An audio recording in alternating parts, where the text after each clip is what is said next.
Reading week 10, go ahead and put your first and last name, number your pages, 1. This is page 2, page 3, and page 4. Make sure you write your first and last name right on the top as well. Okay, go back to page 1. We're going to be talking about communities and communication. Living in the information age.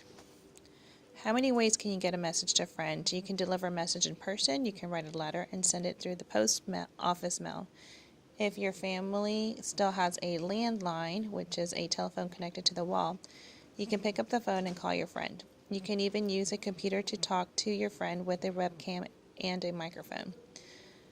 Maybe you'd rather use a cell phone to call or send text messages. Today, there are many ways to get information from person to person very easily. That's why some people call the time we are living in now the information age. Communication has always been important. In ancient times, people used hand signs and drawings. They probably used sounds too. Spoken language came next. So ancient times means long time ago. Later, people figured out ways to write down what they wanted to say. People in ancient China used messengers and horses as early as an early postal system. So that's the mail. In ancient Greece, people often send messages using homing pigeons, so they used birds to deliver the mail. The ancient Romans built roads for messengers to travel on when they carried messages. And the printing press changed everything, so that's the newspaper. More people in more communities learned to read because books were easier to get. Then came the newspaper and magazines. It seems that the more information people got, the more they wanted.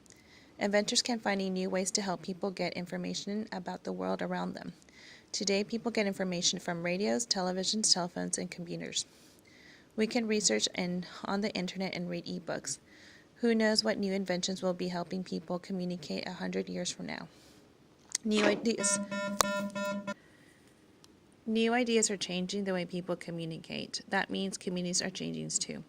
Have you noticed how the words communicate and community start with the same 7 letters? So communicate and communities have the same first 7 letters. In this issue, you will learn more about how communities and communication are connected. Technology is changing fast, so start reading. Okay, go ahead and take out your gray sheet and do the questions on the board.